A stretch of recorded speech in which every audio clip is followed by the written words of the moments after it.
Guys, आप सभी का मेरे YouTube channel CGPSC hub point by Kamlesh में आप सभी का स्वागत है। आज हम लोग जो है छत्तीसगढ़ के प्राचीन इतिहास को हम लोग देखेंगे। ठीक है, छत्तीसगढ़ का जो प्राचीन इतिहास है उस पे हम जो है चर्चा करेंगे। यदि आप मेरे YouTube चैनल पर पहली बार आए हैं तो मेरे YouTube चैनल को जो है सब्सक्राइब करें। और आज से छत्तीसगढ़ का इतिहास शुरू होने वाला है। यदि अभी तक आपने YouTube चैनल को सब्सक्राइब नहीं किया, सब्सक्राइब कर लें। ठीक है, यदि आपको छत्तीसगढ़ का इतिहास पढ़ना है तो आज से स्टार्ट हो रहा है और ये वीडियो जो रहेंगे वो कंटिन्यू रहेंगे। सबसे पहले अपन प्राचीन छत्तीसगढ़ को पढ़ेंगे, छत्तीसगढ़ का प्राचीन छत्तीसगढ़। उसके बाद मध्यकाल इतिहास देखेंगे, उसके बाद अपन आधुनिक काल देखेंगे। ठीक है, छत्तीसगढ़ का। ठीक है, याद रखिएगा छत्तीसगढ़ का। यदि आप किसी भी एग्ज़ाम की तैयारी कर रहे हो, चाहे CGPSC प्रीलिम्स हो, मेंस हो, चाहे आप सीजी व्यापम से संबंधित किसी भी एग्ज़ाम की यदि आप तैयारी कर रहे हैं तो आप मेरे यूट्यूब चैनल को सब्सक्राइब जरूर करें। ठीक है, तो आज से हम लोग स्टार्ट कर रहे हैं छत्तीसगढ़ का इतिहास। और आज जो रहेगा वो प्राचीन इतिहास रहेगा। ठीक है, यदि आपने, फिर से मैं बोल रहा हूँ, अभी तक आपने यूट्यूब चैनल को सब्सक्राइब नहीं किया है, सब्सक्राइब करें और इस वीडियो को जो है पूरा देखिएगा, अंत तक देखिएगा। ठीक है, चलो चालू करते हैं। प्रौढ़ ऐतिहासिक काल की बात करें तो प्रौढ़ ऐतिहासिक काल का यदि हम बात करें तो प्रौढ़ ऐतिहासिक काल या प्रस्तर युग वह काल है जिसके लिए कोई लिखित सामग्री उपलब्ध नहीं है। इसका मतलब ये है कि जो प्रौढ़ ऐतिहासिक काल जो चल रहा था, जो प्रस्तर युग जो चल रहा था, उसमें किसी भी प्रकार का जो क्या है आपका लिखित साक्ष्य नहीं मिले हुए हैं। ठीक है, इस काल की जानकारी मुख्यतः पुरातात्विक स्रोतों से प्राप्त होती है। जितने भी जो प्रागैतिहासिक काल है ना, उसकी जो जानकारी है मुख्यतः जो है पुरातात्विक स्रोत से मिले हुए हैं। ठीक है, ये आपको जानने हैं। इस काल में मानव की आवश्यकता न्यूनतम थी। यानी कि इसका मतलब यह है कि जो प्रागैतिहासिक काल जो था उसमें जो मानव की जो आवश्यकताएं थी वो बहुत कम थी। ठीक है, मनुष्य की आवश्यकताएं की पूर्ति प्रकृति से हो जाती थी। ठीक है, प्रकृति से प्राप्त कर लेता था। मतलब ये था जितनी भी आवश्यकताएं होती थी मनुष्य को, खाने की, पीने की, है ना, या किसी प्रकार की रहने वहने की, तो उसे क्या कर लेता था वो, उसकी पूर्ति जो कहाँ से कर लेता था वो प्रकृति से प्राप्त कर लेता था। ठीक है, समझ रहे हैं ना मेरी बात को। किसी भी, यदि अभी अपन को मालूम है रहने के लिए घर चाहिए, खाने के लिए भोजन चाहिए, तो इन लोग जो है कहाँ से प्राप्त कर लेते थे अपनी आवश्यकताओं की पूर्ति? प्रकृति से, यानी कि पेड़ पौधों से प्राप्त कर लेते थे। ठीक है, जैसे पहनने के लिए पत्ता को लपेट लिया जाता था। ठीक है, इस टाइप का जो है वो युग था आपका प्रागैतिहासिक काल का। ठीक है, आगे देखिए।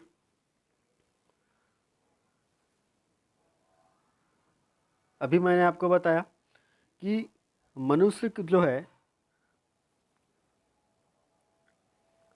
मनुष्य पशुओं की भांति जंगलों, पर्वतों, नदी तथा तटों पर अपने जीवन में व्यतीत करता था। जो मनुष्य का जो जीवन है वो कहाँ व्यतीत होता था? जंगलों में, पर्वतों में, नदी के तटों पर, है ना। जो जंगल है और आपका पर्वत है, पर्वत के ऊपर रहते थे इन लोग, जंगल में घूमते रहते थे। और जो नदी के किनारे इन लोग अपना जीवन व्यतीत करते थे। ठीक है, नदी की घाटी प्रकृति के रूप से मानव का सर्वोत्तम आश्रय का स्थान था। जो नदी की जो घाटियाँ थी, है ना, प्राकृतिक रूप से जो है मानव का सर्वोत्तम आश्रय का एक स्थल था। यानी कि आश्रय मतलब जो रहना बसर जो होता था, वो नदी की जो घाटी थी, जो प्राकृतिक रूप से क्या होता था, मानव का सर्वोत्तम स्थल वही था। ठीक है, इस काल में जो है मानव जो है कंदमूल खाते थे। ठीक है, कंदमूल, खोदने खोदने खाने और पशुओं की शिकार के लिए पत्थरों को नुकीले बनाकर औजार के रूप में इसका प्रयोग करते थे। जैसे मतलब शिकार करना है तो उन लोग क्या करते थे, एक पत्थर होता था, कोई भी पत्थर को क्या कर लिया जाता है, तो मान लो ये पत्थर है, तो इसको जो है इन लोग क्या करते थे, नुकीला बनाते थे। जैसे ऐसा करके ये, है ना, इस टाइप का नुकीला बना देते थे, इस टाइप का नुकीला बना देते थे ताकि जो है जो पशु थे उसका शिकार कर सके, पशु को मारकर वो क्या कर सके। अब आगे देखिए। आगे देखिए, अब देखिए पत्थर के प्रयोग के कारण पाषाण अथवा पत्थर के प्रयोग के कारण यह युग जो है पाषाण युग के नाम से जाना जाता है। ठीक है, विकास की अवस्था के आधार पर इस युग को 4 भागों में विभाजित किया गया है। देखिए ये 4 भाग जो है आपका कौन कौन सा है।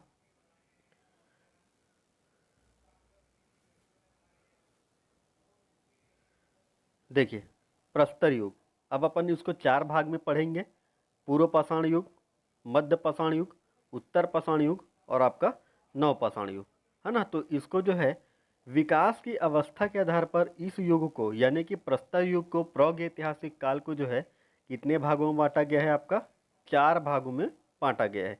ये आपको याद रखना है। तो पूर्व पाषाण काल, मध्य पाषाण काल, उत्तर पाषाण काल और आपका नव पाषाण काल युग। ठीक है, तो हम लोग कंटिन्यू करते हैं। पहला पढ़ते हैं अपन पूर्व पाषाण काल। देखिए आपका पूर्व पाषाण काल की बात करें तो इस काल के औजार महानदी घाटी तथा रायगढ़ जिले के सिंघनपुर, कबरा पहाड़ तथा बोतलदा, छापामार, भांवरकोल, है ना, सोन बरसा, गीधा और सोनबरसा में शैलचित्रों के साथ साथ पाषाण युगीन पत्थर के लघु पाषाण औजार प्राप्त हुए हैं। तो ये आपको जानने हैं, आपको पता रहना चाहिए कि जो है पूर्व पाषाण काल के जो औजार हैं, है ना, लघु पाषाण काल के जो औजार हैं, पूर्व पाषाण काल के जो औजार हैं वो कहाँ कहाँ से प्राप्त हुए हैं। तो वो आपके प्राप्त हुए हैं, देखिए इस काल के जो औजार हैं महानदी घाटी, आपको मालूम होगा महानदी घाटी, रायगढ़ जिले के आपका सिंघनपुर, कबरा पहाड़, बोतलदा, छापामारा, भांवरखोल, गीधा, सोनबरहा में शैल चित्रों के साथ साथ पाषाण युगीन पत्थर के लघु पाषाण औजारों भी प्राप्त हुए हैं। ये आपको जानने हैं। ठीक है, आपको यहाँ से 110% जो है क्वेश्चन बनते हैं कि पूर्व पाषाण काल से कौन कौन से संबंधित है। तो आपको बताना है कि महानदी घाटी, रायगढ़ जिले के सिंघनपुर, कबड़ा पहाड़, बोतलदा, छापामार, भांवरकोल, गीदा, सोनबरसा, है ना, शैलचित्र के साथ साथ जो है पाषाण युगीन पत्थर के लघु पाषाण औजार प्राप्त हुए हैं। ठीक है, अगला देखेंगे। अगला देखिए मध्य पाषाण युग। मध्य पाषाण युग, मध्य पाषाण युग की बात करें तो मध्य युग के लंबे फलक, अर्धचंद्राकर, लघु पाषाण के औजार रायगढ़ जिले के कबरा पहाड़ से चित्रित शैलाश्रय के निकट से प्राप्त हुए हैं। ठीक है, तो मध्य पाषाण काल के जो शैलाश्रय की बात करें, है ना, चित्रित की बात करें तो मध्य युग में जो है लंबे फलक, अर्धचंद्राकर, लघु पाषाण के औजार रायगढ़ जिले के कबरा पहाड़ से चित्रित शैलाश्रय के नीचे जो है यह मतलब शैलाश्रय के निकट यह प्राप्त हुआ है। मध्यकाल के उपकरण जो है अवशेष जो है बस्तर जिले के कालीपुर, गढ़घरौना, है ना, खड़ाग घाट, गढ़चंदेला, घाटलो होहांग, भातेवाड़ा, राजपुर आदि स्थानों से जो है यह प्राप्त हुए हैं। तो आपको पता होना चाहिए कि कौन से जो है मध्य पाषाण काल से संबंधित है। ठीक है, तो ये सब जो है मध्य पाषाण काल से संबंधित है। अगला देखेंगे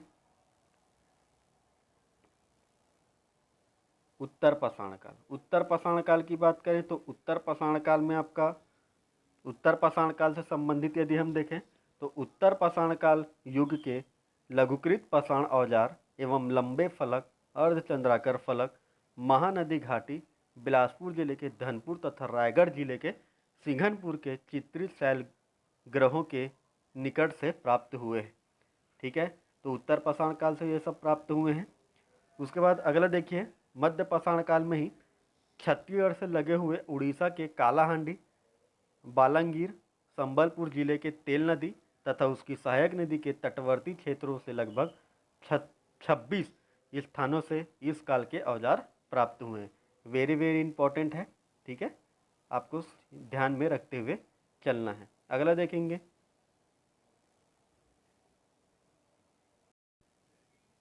अगला देखिए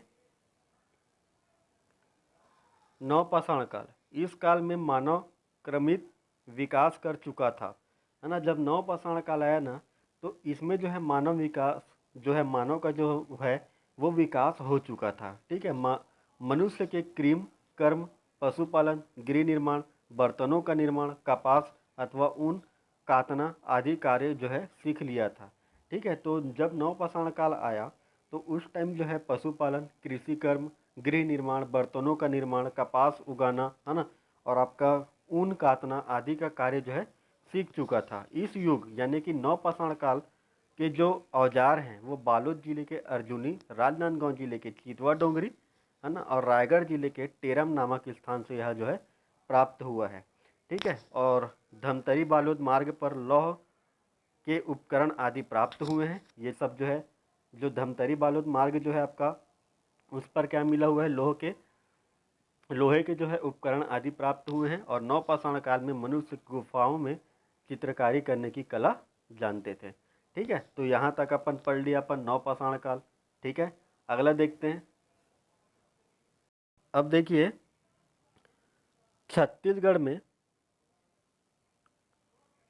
छत्तीसगढ़ में पाषाणकालीन साक्ष्य। अब हम लोग देखेंगे छत्तीसगढ़ में जो पाषाणकालीन जो साक्ष्य है उसको हम देखते हैं। पहले हम देखेंगे पूर्व पाषाण काल, मध्य पाषाण काल, उत्तर पाषाण काल और नवपाषाण काल। उसके बाद हम लोग देखेंगे ताम्र लौह युग।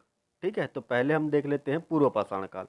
पूर्व पाषाण काल की बात करें तो महानदी घाटी, रायगढ़ जिले के सिंघनपुर, कबरा पहाड़, बोतलदा, छापामारा, भांवरखोल, गीधा, सोनबरहा, यहाँ आपका क्या है, पाषाण युगीन जो पूर्व पाषाण युग है उसके जो है साक्ष्य जो है ये सब जगह से मिले हुए हैं।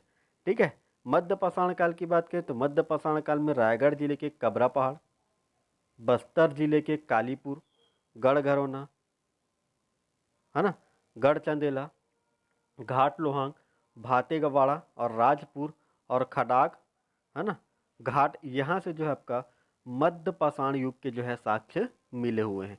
उसके बाद उत्तर पाषाण युग की बात करें तो उत्तर पाषाण युग में महानदी घाटी, बिलासपुर जिले के धनपुर तथा रायगढ़ जिले के सिंघनपुर से जो है उत्तर पाषाण युग के साक्ष्य मिले हुए हैं।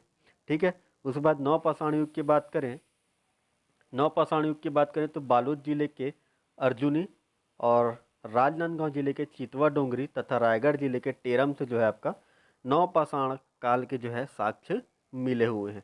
अगला देखें,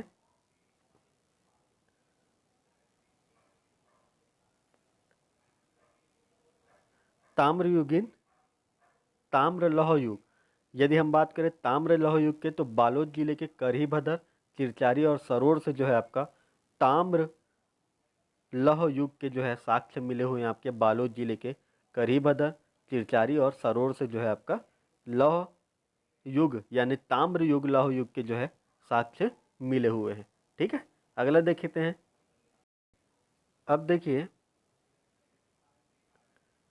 प्रागैतिहासिक काल के शैलचित्र। प्रागैतिहासिक काल में मनुष्य जो है पर्वत कंदराओं में निवास करता था, है ना। तब उसने इन शैलाश्रयों में अनेक चित्र बनाए जो इस अलंकरण प्रिय एवं कला प्रिय होने का प्रमाण है। ठीक है, ये आपको याद रखना है। उसके बाद अगला देखिए छत्तीसगढ़ प्रदेश में प्रागैतिहासिक कालीन शैलचित्र की भरमार जो है यहाँ है। ठीक है, सर्वाधिक शैलचित्र मोस्ट इम्पॉर्टेंट सर्वाधिक शैलचित्र जो है रायगढ़ जिले में प्राप्त हुए हैं। ये आपको याद रखना है कि जो सर्वाधिक शैलचित्र हैं वो रायगढ़ जिले में प्राप्त हुए हैं और इस जिले के सिंघनपुर, कबरा पहाड़, कर्मागढ़, बसनाझार, ओंगना, बोतलदा आदि स्थानों से जो है प्राचीनतम शैलचित्र प्राप्त हुए हैं। ये आपको याद रखना है। तो प्राचीनतम शैलचित्र जो है ये सब जगहों से प्राप्त हुए हैं, ये आपको ध्यान में रखना है। ठीक है, अगला देखेंगे। अगला देखिए सिंघनपुर ग्राम के समीप चावड़ढाल पहाड़ियों के शैलचित्र को सर्वप्रथम 1910 में एंडरसन ने देखा था। बाद में रेलवे इंजीनियर जो थे आपका, बाद में जो रेलवे इंजीनियर थे अमरदास दत्त ने शैलचित्र गुफाओं का अध्ययन किया। ठीक है, उसके बाद बात करें यह शैलचित्र जो है लाल रंग के पशुओं, सारी सर्प, टोटेमवादी चिन्हों का, है ना, विभिन्न रूपांतरण के रूप में है। खड़ी तथा आड़ी रेखा खींचकर मानव आकृति बनाई गई है ना। और एक चित्र में कुछ व्यक्तियों के समूह को सुंदर तथा लाठियां हाथों में लिए पशु को पीछे की ओर गर्दन मोड़े एक मनुष्य को जो है डरावनी मुद्रा में चित्रित किया गया है। ये आपको याद रखना है, ठीक है। उसके बाद देखिए कबरा पहाड़ में लाल रंग की छिपकली, घड़ियाल, सांभर, अन्य पशुओं तथा पंक्तिबद्ध मानव समूह का चित्रण किया गया है। कहाँ? कबरा पहाड़ में। सिंघनपुर में बात करें तो सिंघनपुर में मानव आकृतियाँ सीधी दंड के आकार की तथा सीढ़ी के आकार की अंकित में किया गया है ना। तो याद रखना है कि सिंघनपुर में जो है मानव आकृति सीधी दंड के आकार की तथा सीढ़ी के आकार में जो है अंकित किया गया है। उसके बाद बात करें राजनांदगांव की, तो राजनांदगांव में जो था आपका अंबागढ़ चौकी, अब तो ये मानपुर मोहल्ला वाला तहसील में चले गया है ना। तो यहाँ आपका पड़ता है आपका चितवा डोंगरी, ठीक है। जो अंबागढ़ चौकी के जो चितवा डोंगरी के शैलचित्रों का जो सर्वप्रथम अध्ययन जो है वो किसने किया था? तो भगवान सिंह बघेल और रामेंद्रनाथ मिश्र ने जो है इसका सर्वप्रथम अध्ययन किया था। किसका? चितवा डोंगरी का। तो ये आपको याद रखने की चितवा डोंगरी के शैलचित्रों का जो सर्वप्रथम अध्ययन किसने किया था? तो भगवान सिंह बघेल और रामेंद्रनाथ मिश्र ने किया था, ठीक है। तो आज के लिए बस इतना ही। यदि आपको पसंद आ रहा है तो आप ज़्यादा से ज़्यादा लाइक करें, ज़्यादा से ज़्यादा लोगों को शेयर करें, ठीक है। और इस वीडियो को जो है लाइक ज़रूर करें। यदि अच्छा लाइक आएंगे तो इस जो है कंटिन्यू करेंगे, ठीक है। धन्यवाद आज के लिए।